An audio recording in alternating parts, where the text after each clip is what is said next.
नमस्कार दोस्तों, स्वागत है आपका हमारे चैनल पर।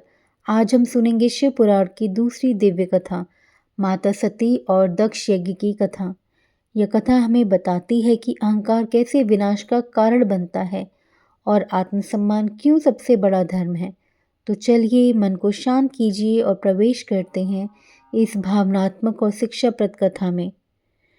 प्राचीन काल में प्रजापति दक्ष ने कठोर तपस्या कर भगवान ब्रह्मा को प्रसन्न किया। उनके घर एक दिव्य कन्या ने जन्म लिया, माता सती। सती बचपन से ही भगवान शिव को अपना पति मानती थी। उन्होंने घोर तपस्या की और अंततः भगवान शिव से उनका विवाह हुआ। लेकिन दक्ष को यह विवाह स्वीकार नहीं था।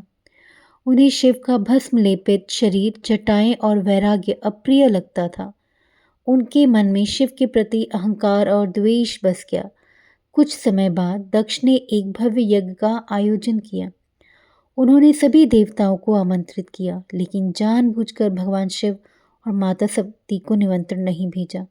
जब सती को यह ज्ञात हुआ तो उन्होंने शिव से कहा, पिता के घर जाने के लिए निमंत्रण की आवश्यकता नहीं होती। भगवान शिव ने उन्हें समझाया, जहाँ सम्मान न हो वहाँ जाना उचित नहीं। लेकिन सती पिता से मिलने की इच्छा से यज्ञ में चली गई। वहां पहुंचकर उन्होंने देखा सभी देवता उपस्थित थे, लेकिन उनके पति शिव के लिए कोई आसन नहीं था।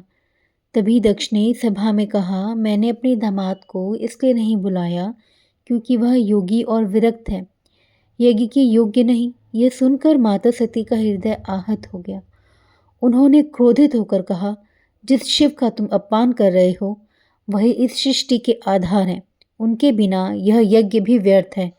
लेकिन दक्ष ने अपना अहंकार नहीं छोड़ा। सभा में शिव का अपमान होता रहा। माता सती यह अपमान सहन न कर सकी। उन्होंने निश्चय किया, जिस शरीर ने ऐसे पिता का घर पाया है जो मेरे पति का अपमान करता है, उस शरीर को त्याग देना ही उचित है। और उसी यज्ञ मंडप में योगाग्नि से उन्होंने देह त्याग कर दिया। जब यह समाचार भगवान शिव तक पहुंचा तो वे क्रोधित हो उठे। उन्होंने जटाओं से वीरभद्र उत्पन्न किया। वीरभद्र ने यज्ञ का विध्वंस कर दिया। देवता भयभीत हो गए। दक्ष का अहंकार चूर चूर हो गया। देवताओं ने भगवान शिव से क्षमा याचना की।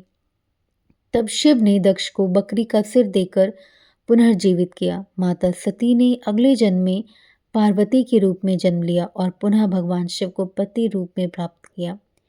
इस प्रकार शिव और शक्ति फिर से एक हुए। इस कथा से हमें यह शिक्षा मिलती है कि अहंकार विनाश का कारण बनता है। अपमान सहना भी अधर्म है।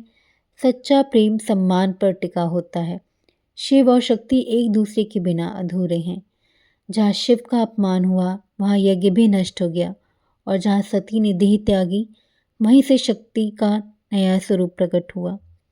जहाँ प्रेम अपमान सह न सका वहीं अग्नि बनी आत्मसम्मान। शिव बिन शक्ति अधूरी, शक्ति ही शिव की पहचान।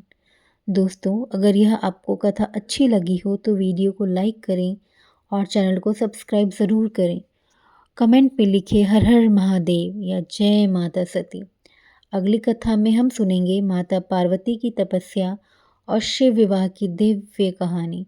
तब तक के लिए ओम नमः शिवाय।